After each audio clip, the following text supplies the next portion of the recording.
اچھا جی، قابل غور بات ہے کہ بہت سارے حنفی علماء کو رسول اللہ صلی اللہ علیہ وآلہ وسلم نے بئس الخطیب کہا ہے۔ اب بئس الخطیب کون ہوتا ہے علماء تو جانتے ہیں، آپ بھی ملاحظہ کیجئے۔ بئس الخطیبہ کا مطلب ہوتا ہے برا خطیب، گندا خطیب۔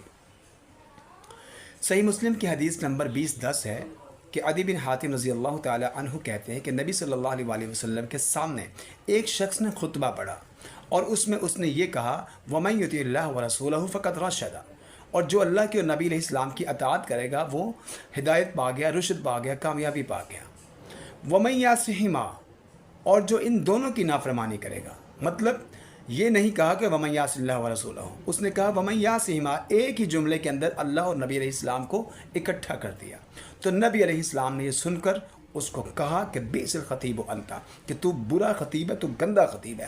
قل وَمَن يَعْصِ اللَّهَ وَرَسُولَهُ، بلکہ یہ کہہ کہ جس نے اللہ کی اور نبی علیہ السلام کی نافرمانی کی فقط غوا، وہ گمراہ ہو گیا۔ اچھا، اب تقریباً کوئی 4 مساجد میں میں یہ جملہ 8 مرتبہ سن چکا ہوں، 3 دفعہ ایک جگہ پر، 3 دفعہ ایک جگہ پر، اور ایک دفعہ مختلف جگہوں پر۔ اچھا، جہاں جہاں میں نے یہ 3 دفعہ سنا ہے وہاں میں نے ٹوکا بھی ہے، ایک اچھے انداز کے ساتھ، اصلاحی انداز کے ساتھ، تنہائی میں، یہ نہیں کہ پبلک میں میں نے اس کو مطلب ہے کوئی بدنام کرنے کی یا کوئی اس کو ہیومیلیٹ کرنے کی کوشش کی ہے، اس کو ذاتی طور پر میں نے بتایا ہے کہ قائد صاحب محترم، یہ جو آپ نے لفظ بولا ہے وَمَن يَعْصِهِمَا، اس پر نبی علیہ السلام کا یہ فرمان آیا تھا۔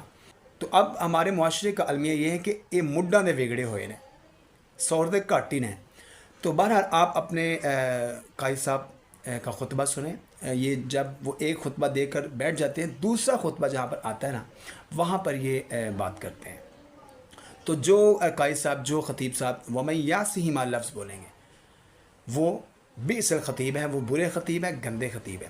آپ اپنے قائد صاحب کو اگر آپ یہ لفظ ان سے سنیں تو ان کو ذاتی طور پر تنہائی میں، اکیلے میں ان کو بتائیے گا کہ قائد صاحب یہاں پر آپ نے یہ جو لفظ بولا ہے یہ اس کا یہ معاملہ ہے، اور اگر نیکسٹ جمعہ میں وہ پھر وہ ویسی کریں تو پھر آپ کا حق بنتا ہے کہ آپ مجمع میں کھڑے ہو کر ان کو بئس الخطیب، برا خطیب کہہ سکتے ہیں، اور یہ نبی علیہ السلام کی سنت ہے۔ ٹھیک ہے؟